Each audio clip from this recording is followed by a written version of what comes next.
Madame, Monsieur, ravi de vous retrouver pour ce bulletin d'information. À voir.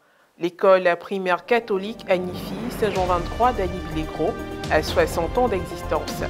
Le jubilé de diamant de cette école, dont la notoriété est incontestable dans toute la région de Landenier-du-Hablin, a été célébré avec faste le jeudi 6 juin dernier. Et puis la prochaine assemblée plénière ordinaire des évêques catholiques de Côte d'Ivoire se tiendra du 20 au 26 janvier 2025 dans le diocèse de Bondoukou et sera marquée par l'ouverture du cinquantenaire de la conférence épiscopale ivoirienne. Nous reviendrons sur des propos recueillis au terme de la 125e édition des Assises des Prélats tenues à Orbaf. L'école primaire catholique Agnifi Saint-Jean 23 d'Agny-Bilégros a été créée en 1964 et était réservée uniquement qu'aux filles, d'où son appellation. Aujourd'hui, cet établissement a une identité mixte.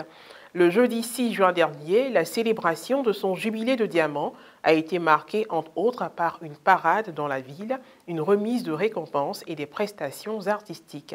Un reportage de Francis Okwe commenté par Morel Poti. 60 années à inculquer le savoir et former des hommes et des femmes bien instruits. La célébration du jubilé de diamant de l'école primaire catholique Agny Saint-Jean 23 d'Agny-Bilégros a eu lieu le jeudi 6 juin dernier et a débuté par une parade. Après le regroupement des élèves par classe, ceux-ci ont défilé sur la voie principale de la ville au son de la fanfare encadrée par la police. Élèves, parents et enseignants ont fait leur entrée dans la cour de l'école suivie par un tour d'honneur. La fanfare a poursuivi l'animation pendant quelques minutes. Pour une cérémonie du genre, c'est tout naturellement que l'une des étapes d'ouverture a été le salut aux couleurs. Prochaine articulation, les allocutions. Il importe donc de marquer un arrêt pour faire le bilan et de projeter de nouvelles bases en vue de parvenir à une école de l'excellence. Pour cela, j'invite chacun et chacune de nous à vivre cet événement dans la ferveur, mais aussi dans la réflexion et dans la prière. L'adjoint au maire Mohamed Lamine Sidibé, représentant le parrain de la cérémonie, le maire Siendou Fofana, ministre du Tourisme et des Loisirs, a vanté le mérite de cet établissement qui contribue à la formation des hauts cadres au niveau local et national. Il a également relevé dans ses propos le sérieux et le professionnalisme dont il fait montre à l'instar de toutes les écoles catholiques et d'autres écoles malgré le peu de moyens. La présence du parrain en personne, les mois à venir, a été annoncée pour la continuité des festivités, tout en prenant en compte les doléances de la directrice. L'hymne des 60 ans, composé par le docteur Pierre-Pascal Djequet et Fabien Girabou, a été interprété par les écoliers. Les 3 meilleurs élèves de chaque niveau, majoritairement des filles, ont été récompensés. Une excellence qui émerveille plus d'un. Nous sommes venus dans une école d'élite. Vous voyez les résultats de ces enfants-là, ça veut dire que l'encadrement est parfait. Et c'est pour cela que le ministre Sindou nous a instruit à l'effet de voir tout ce qui est faisable pour que cette école puisse aller de l'avant. Et déjà, nous avons fait quelques petits dons, mais cela va continuer parce que 60 ans, quand même, c'est beaucoup. Elle a été créée en 1964 par les sœurs religieuses Notre-Dame des Apôtres, dans la cité du Douablin. Donc 1964, 2024, cela fait 60 ans. Pour moi, vraiment, c'est une grande joie. Et cette école, depuis 1964, ne fait que progresser par ses résultats et par la qualité des hommes.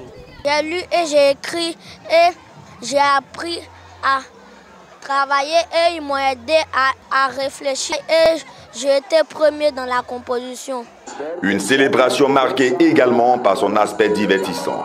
Les apprenants par niveau d'études ont fait des représentations artistiques, poésie, sketchs sur la scolarisation de la jeune fille en milieu rural et surtout des ballets sur la musique urbaine, mais aussi tradimoderne en vogue. Des prestations bien menées qui démontrent le niveau d'instruction et d'intelligence des élèves du groupe scolaire catholique Agnifi Saint-Jean 23 d'Agny-Bilégros. Intéressons-nous à un autre sujet à présent. Comme annoncé en titre, la 126e Assemblée plénière des évêques ivoiriens se tiendra du 20 au 26 janvier 2025 dans le diocèse de Bondoukou, appartenant à la province ecclésiastique de Bouaké.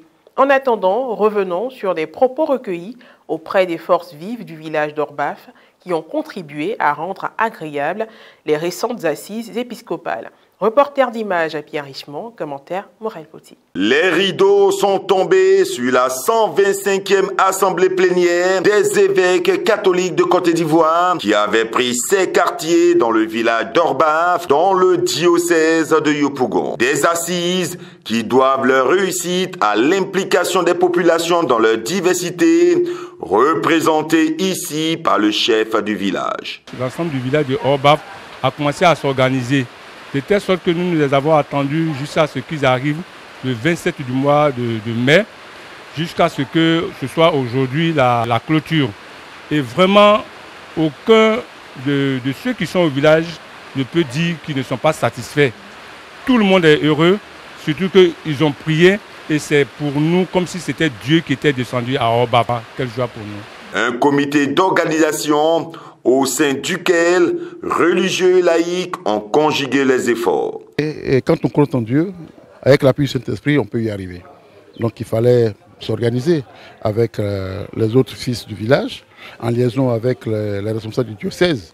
On a mis en place plusieurs commissions et on a essayé de regarder, s'organiser. Chaque commission a pu établir un budget.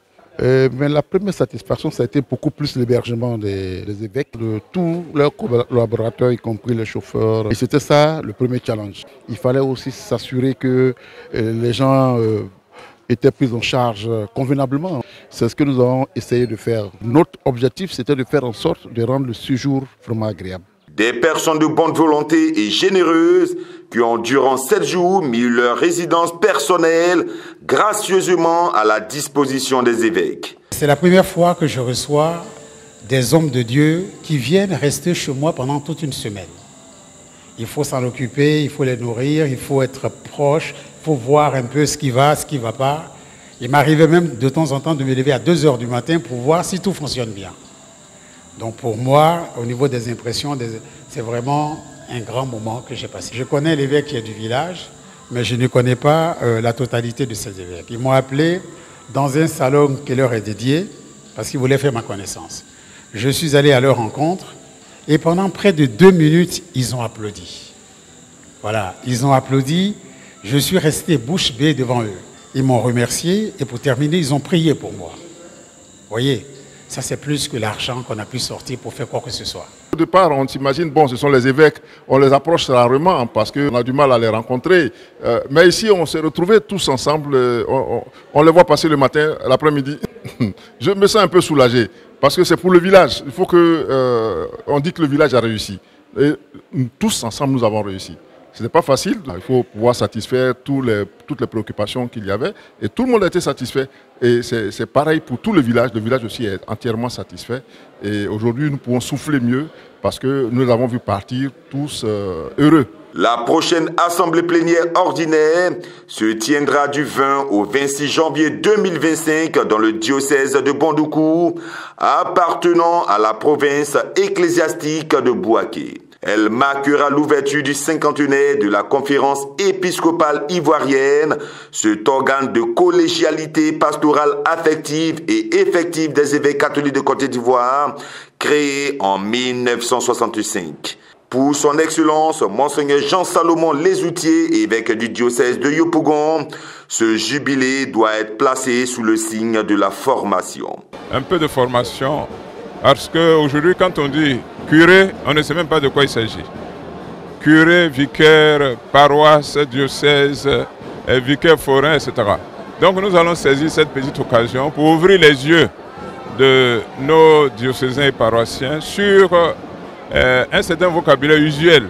Son Excellence, Monseigneur Marcelin Yao Kouadjo, évêque du diocèse de Daloa et président de la CECCI, a quant à lui donné la raison du report de l'ouverture du cinquantenaire, initialement prévu le dimanche 2 juin 2024, à la clôture de la 125e Assemblée plénière. Nous avons mis en place une commission qui va se mettre au travail pour y mettre un contenu. Oui. C'est même la raison pour laquelle nous avons dû repousser tant soit peu l'ouverture qui aurait pu ou dû se faire très bien aujourd'hui. Mais nous avons mis ça pour l'Assemblée prochaine de janvier. Et voilà, c'est la fin de cette édition d'information. Merci de l'avoir suivi, que je veille sur nous. À très bientôt.